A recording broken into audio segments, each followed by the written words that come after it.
Turning to White is essentially my story. It's where my story begins. I was a young man travelling around Australia with my girlfriend. We were hitchhiking from Adelaide to Perth, and unfortunately I got left at Cockabiddy Roadhouse, which was abandoned, and it took me 2 or 3 days to actually escape. And that's what this film's about, because it's the first time I truly had to come to terms with being blind.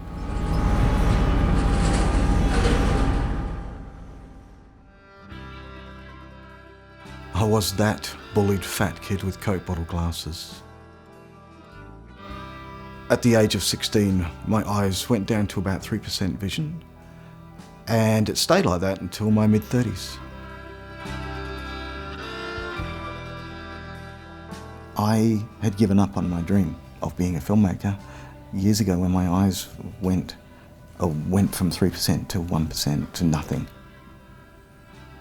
I was in the middle of East Timor making a film, and I suddenly started falling over things. I couldn't see. Almost overnight, I was falling down drain pipes. I walked into a buffalo the size of a car. And that really hit me hard. It damaged me. And I gave up. I came back, I finished the film, but essentially I gave up. I didn't leave my house for 15 years.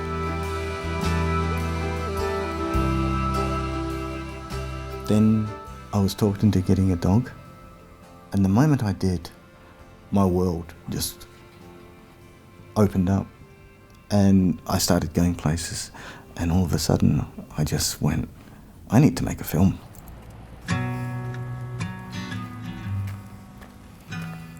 On the stairs. The process of being a blind filmmaker is completely different. I have to come up with new and interesting ways of doing it, and of course Lincoln just took this on as a pretty impressive challenge, and so we got stuck into it. To begin with, we're going to be shooting a proof of concept. So we've chosen one scene, which is the scene where his girlfriend has left, and he's finding his way down the highway, trying to flag down a passing ride. Would you like to take the long way? You're gonna get caught in the rain. So they're sitting against a wall, 4 women, dressed in red, while off to the far left, these men are being hung. It's interesting working with Tony because he still has a strong visual memory. I can talk about hot pinks and chocolate browns, and he knows what I'm on about. And with his history in filmmaking, he has this great film language, so we can discuss angles and shot sizes, etc., and we're on the same page. And the camera's tracking across, and it's really getting underneath that bonnet. So it's almost like you're underneath both of their bonnets. The style of this film, it's been in my head for a very long time. I wanted a very small space around the character Tony that was in focus at all times, and outside the bubble was blurred, was out of focus, and it was a way of describing Tony's world. And she is in like crystal clear focus, really, really sharp focus. And this side here is just completely blurred out. So they must be on f, 2.8 or lower. Tails in. Limbs and tails. Limbs and tails. All right, buddy. I didn't actually necessarily need this proof of concept film to look exactly like Cockabiddy. What I needed it to do was to look isolated, to look desolate, to give the stylistic feel of being in the middle of nowhere and in a dangerous place. So let's just imagine this is about 300 meters. It starts to turn and keeps going in that direction. Yep. Yeah. So I'm guessing correct me if I'm wrong, but where you got so disorientated is you heard a noise coming from one distance. Yes. From this direction, and all of a sudden it kind of changes direction and it's upon you. That's right. That's how it felt. It just was, suddenly it was there. I was like listening for it, and I can hear it, gradually increasing, but then suddenly it was just on top of me. We used tools like Google Earth, Google Maps to actually teleport ourselves into that environment and looked around. It was amazing. So I could talk to Tony about exactly what the environment looked like. You've got a bunch of shrubs that mustn't be much bigger than, maybe comes up to your chest. Wow, this is from seated or standing? Standing.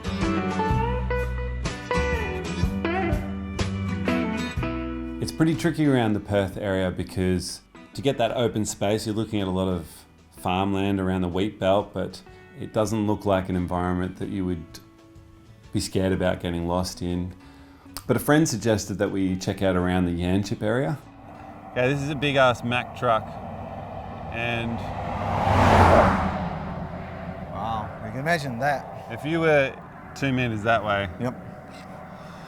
up the shit creek, man. That's It was close in so many ways. It had the same kind of curvy road that Cocklebiddy had that I didn't even know they had. It also had the same pale limestoney feel.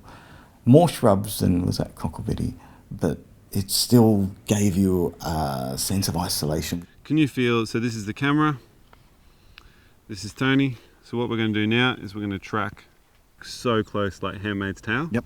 I'm going to be right up in your grill. Yep. And we're going to track along the length of this road, and we're going to walk it up to the Highway. highway.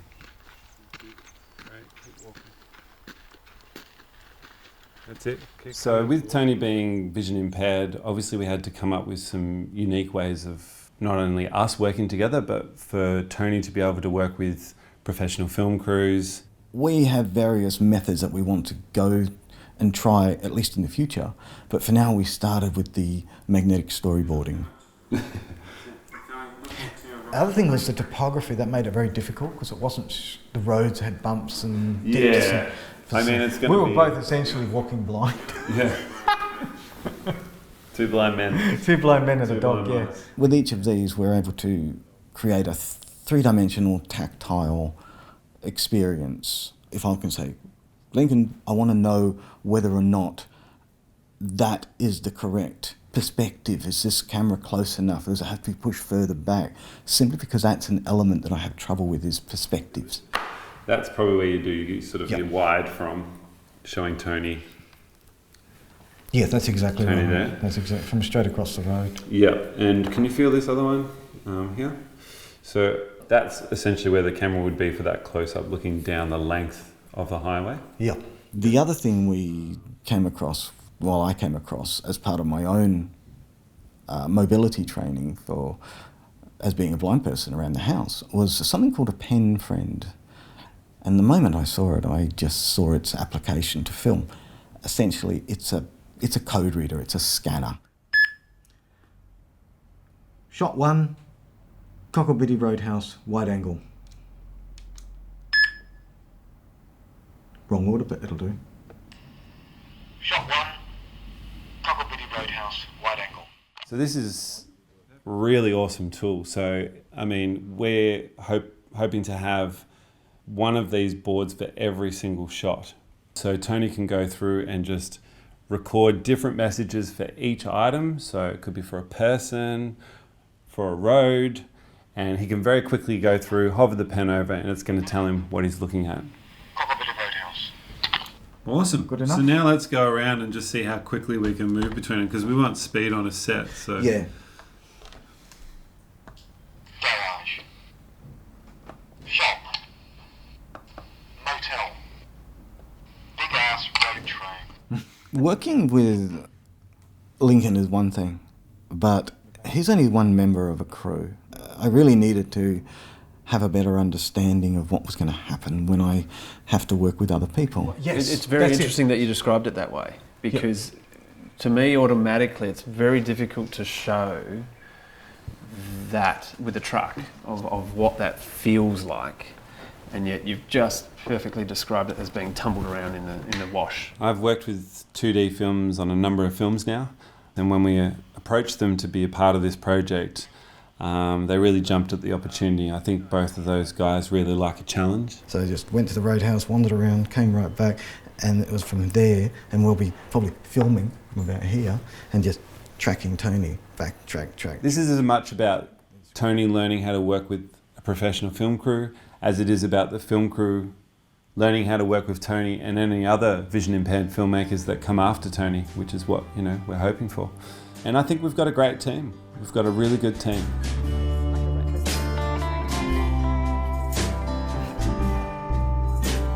Beneath the brim of his Akubra hat, Tony's shadowed eyes constantly scan his surroundings as he walks along a gravel driveway. As a filmmaker, it's important that I take audio description seriously and integrate it into my film. You made them automatically. You created 3 sentences, and so you put pauses. So you know, have that first line, and then you'll get the crunch of a boot. The moment I wrote a script, I wrote a preliminary audio description for that script. So when I'm reading that, I'm kind of getting a sense that those things aren't simultaneous, that they are actually kind of happening in like in a particular order. Quite honestly, I'm rather terrified about the shoot. I've got not just Lincoln and the 2Ds, but I'll probably have David, and I'll have extras, and I'll have people around doing this, that and the other, their various jobs. And it's going to be a learning thing for me, because this will be the first true exercise in the open in an environment that I haven't got total control over.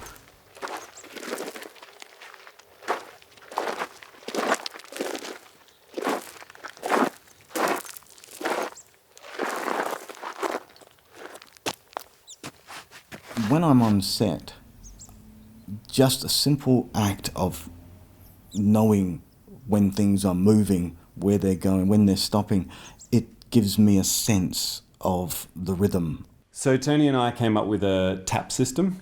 1 tap on Tony's shoulder, meaning that the actor has started moving after we've called action. 2 taps, meaning that the actor might have stopped. This like circular motion that I'll do on Tony's arm, which means like a focus pull, so that to signify that the cameraman has started pulling focus, which is in some of our shots. And we've also got this movement, which means that the camera has started sort of to pivot it around Tony the actor to come from behind him. He can watch this happening, I can't, but by doing that, I'm watching through him. I'm going to be wearing a little lapel mic or transmitter that's Bluetooth to Tony's phone that then is like an inner ear monitor. In this case, Lincoln can be walking off and talking to the camera guys, and I'm listening in. And then if it's something of an importance, he'll simply say, Tony, is this okay for you? Are you happy with this? And I can simply just either acknowledge, or I'll shake my head, and then we'll stop, and he'll come over and talk to me. Either way, it keeps things a lot smoother, and it keeps me in the loop. You could be based kind of right here. I might just move the things here, but I'll do a walkthrough with you now, and then I'll stay out of it.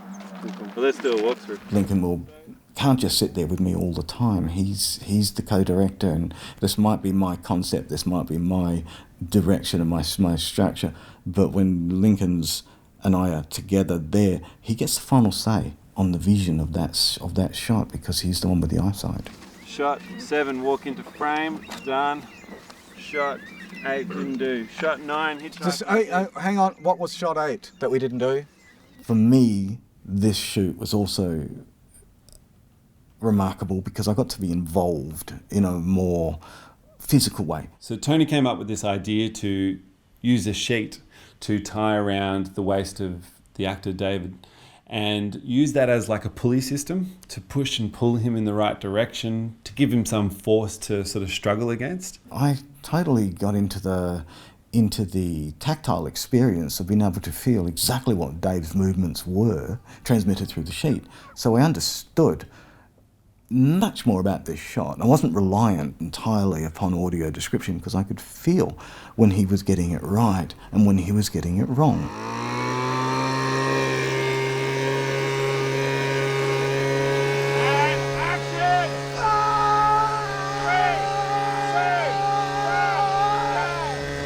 It's an experiment, and it's a small experiment, but it's an experiment which will lead on to much bigger projects, and we're going to be taking notes. What works, what doesn't work, what's important, and what's not important. Yeah, you cut my hair. being back again is it's truly amazing, actually, because, you know, when you think you've lost something and you find it again, that is special. That is something that few people get the privilege of having a lost dream return to you. And I'm not gonna stop now that I've got it back. I'm enjoying every minute of it, and I've just got bigger and better films that I want to make.